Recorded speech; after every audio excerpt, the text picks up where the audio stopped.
Como continuar agradecendo quando a vida não está como você queria? É com essa pergunta bem no alvo que a gente começa. Bem-vindos a mais uma imersão muito especial aqui no canal Você Pode com Deus. Olha, hoje o nosso papo, o nosso abraço em forma de áudio vai tocar numa ferida que todo mundo tem.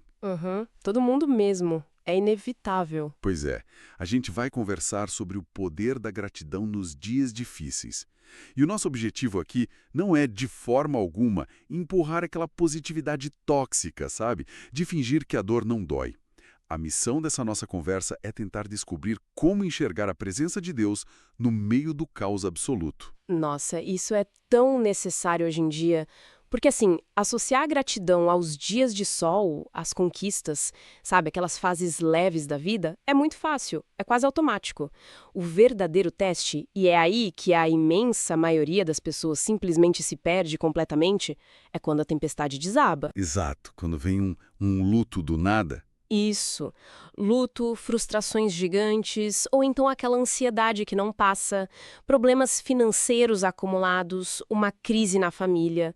É nessas horas que o cansaço emocional se instala de um jeito que a pessoa perde a capacidade de perceber as pequenas coisas boas. É como se caísse uma neblina. É, uma neblina espessa mesmo. E eu fico pensando por que a nossa mente tem essa tendência quase magnética, né? De focar só no que falta na hora da dor. Eu gosto muito de pensar numa imagem que, para mim, faz muito sentido.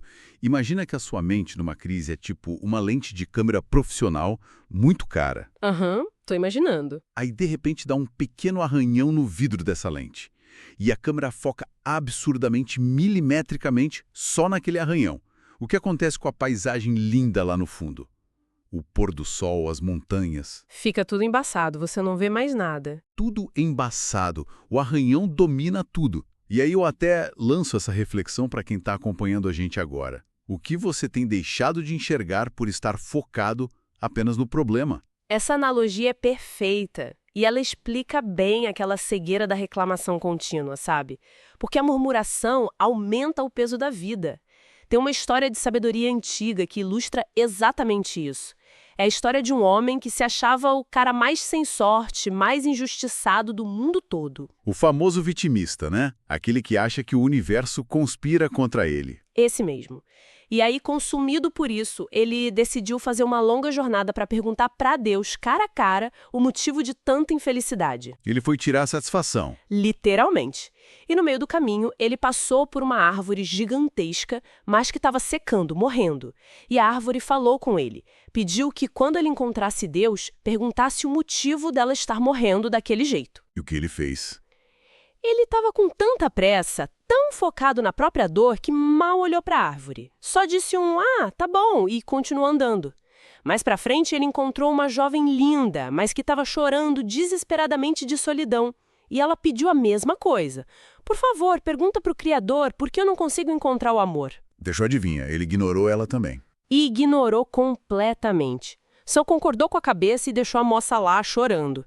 E, já quase chegando, ele topou com um lobo muito doente, mal conseguindo ficar em pé. E o lobo fez um pedido parecido. Queria saber de Deus por que ele estava tão fraco. Nossa, é muito irônico isso, né? Ele cruza com a dor dos outros o tempo todo, mas está tão cego pelo próprio arranhão na lente que não tem um pingo de empatia. Nenhuma. Ele estava isolado no próprio umbigo. Aí, quando ele finalmente chega diante de Deus e despeja toda a reclamação dele, a resposta que ele ouve é um tapa na cara. Deus olha para ele e diz: você não está sem sorte e não está deprimido, você está distraído. Distraído? Que palavra forte. Sim, Deus disse que a felicidade estava a um palmo do nariz dele. E aí Deus explicou tudo. A árvore estava morrendo porque tinha um tesouro enterrado nas raízes dela, sufocando a vida. Era só alguém cavar, ficar rico e salvar a árvore. A jovem só precisava de um companheiro de jornada para amar. E o lobo só ia se curar no dia que devorasse a criatura mais tola que cruzasse o caminho dele. Meu Deus!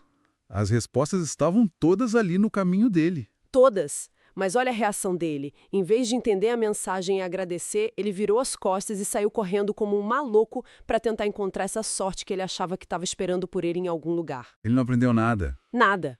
Voltou correndo. Passou pela moça, ela perguntou a resposta. Ele gritou que não tinha tempo, que Deus falou que ela só precisava amar alguém que passasse por ali, mas que ele estava com muita pressa. Deixou ela chorando de novo. Chegou na árvore, a árvore ofereceu o tesouro em troca de ser salva. Ele disse que não podia perder tempo cavando terra. Nossa! E continuou correndo. Aí, exausto, ele tropeçou no lobo doente. O lobo perguntou o que Deus tinha dito. O homem, irritado com a interrupção, contou tudo. Falou que não tinha tempo para a moça, nem para o tesouro da árvore e que o lobo só ia sarar se devorasse a criatura mais tola que visse pela frente. E o lobo? O lobo olhou bem para ele, entendeu a situação, deu um bote e devorou o homem ali mesmo. Gente, é trágico, mas é muito real. Ele foi devorado pela própria cegueira, pela reclamação contínua. E fica a pergunta para quem está ouvindo a gente agora. Você está focando no que falta ou no que ainda permanece? É muito fácil a gente ser esse homem correndo, cego pela vida, né? Reclamando do cansaço e ignorando as pessoas e os tesouros que já estão do nosso lado. Pois é. Só que aqui eu sinto que a gente precisa trazer isso para a realidade nua e crua de quem sofre. Porque entendendo que a reclamação nos cega, como é que a gente lida com a dor real sem cair nessa murmuração? Porque a dor das pessoas é muito palpável. É perder um parente, é não ter dinheiro para aluguel. Sim, com certeza, a dor é legítima. E ainda tem a armadilha de hoje em dia, que é a comparação. A pessoa está sofrendo, pega o celular e a vida de todo mundo no Instagram é um mar de rosas. A grama do vizinho é brilhante e a nossa está toda seca. Isso gera uma sensação de injustiça divina muito grande. Será que você está esperando tudo melhorar para começar a viver melhor? E esperar as condições perfeitas é uma ilusão que só adoece. É fundamental a gente entender uma coisa dentro dos princípios cristãos. A gratidão não é negar a dor. Não é olhar para o boleto atrasado e fingir que está rico. A essência da nossa fé passa pela cruz. E a cruz não é um símbolo de conforto, é um símbolo de dor profunda, mas que tem um propósito de salvação. É achar o sentido dentro da tempestade. Exatamente. Os momentos de sofrimento mais agudos, eles trazem um dom escondido que é o de nos dilatar, de nos ampliar por dentro, sabe? O sofrimento, quando vivido com fé, é um degrau. Se a gente nivela a nossa vida só pela dor que a gente perde a chance de subir. A adversidade quebra a nossa vaidade. Tira aquela ilusão de que a gente controla tudo. Tira totalmente. Mostra a nossa fragilidade e ensina a humildade. E tem uma coisa muito emocionante sobre o ser humano. Muitas vezes o nosso coração só aprende a valorizar uma coisa depois que perde de forma definitiva. A saúde, a presença de uma mãe, um emprego que parecia chato. A gratidão desenvolvida nos dias difíceis é um antídoto para a gente ter essa consciência antes que seja tarde. Antes da perda acontecer. Isso, valorizar hoje. E como fazer isso na prática num dia nublado, exaustivo? Como cultivar essa gratidão que transforma a dor integral no meio de uma terça-feira cheia de problemas? Eu fico pensando numa analogia com a aviação, sabe? Conta mais, como assim aviação? Imagina um avião em voo de cruzeiro, lá no alto. Para quem está lá dentro bebendo um café, parece que o avião está voando em linha perfeitamente reta. Mas, na verdade, o piloto automático ou o piloto lá na cabine está o tempo inteiro, a cada segundo, fazendo microajustes. Bate um vento forte para a direita, ele corrige um pouquinho para a esquerda. Muda a pressão, ele ajusta o motor. Se ele parar de fazer esses microajustes contra o vento, o avião se perde completamente ou até cai. A gratidão para mim é isso. Não é dar um salto gigante de alegria do nada. É fazer esse microajuste diário na nossa rota interior. Nossa, essa imagem é fantástica, porque a vida cristã real, a espiritualidade do dia a dia, é exatamente ser fiel no pouco. A paz não mora nos grandes eventos pirotécnicos da nossa vida. Ela mora nesses pequenos atos de cada instante. E para fazer esses microajustes, a gente precisa ter atitudes práticas muito claras. Quais seriam essas atitudes para quem está escutando e quer começar agora?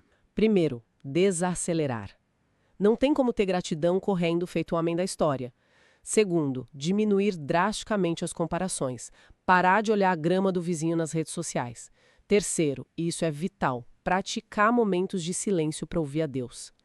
Deus fala no silêncio, não na gritaria da nossa ansiedade. É no quarto com a porta fechada, né? Exato. Lembrar, fazer o exercício intencional de lembrar das batalhas que você já venceu. Aquele problema do ano passado que parecia o fim do mundo e que Deus te ajudou a superar.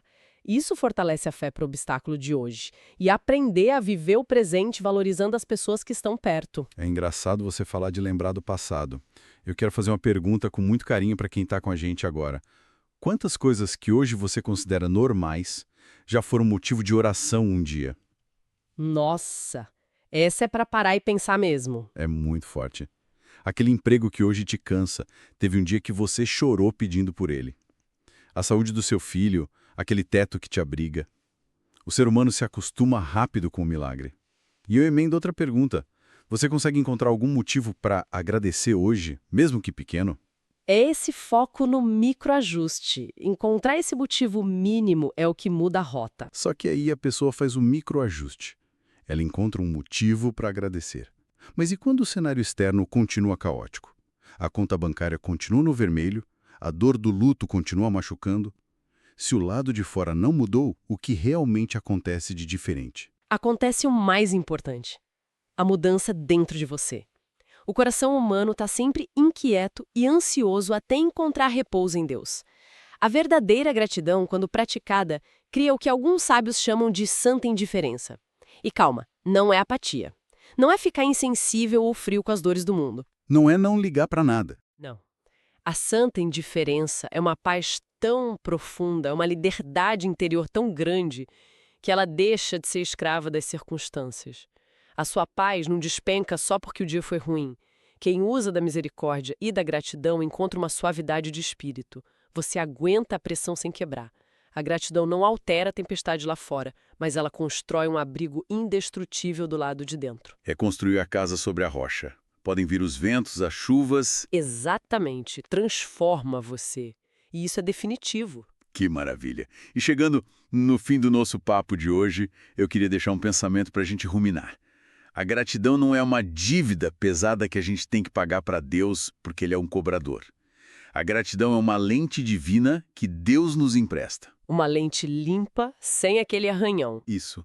E quando a gente coloca essa lente, a gente não muda o nosso passado doloroso, mas a gente reescreve completamente o nosso futuro.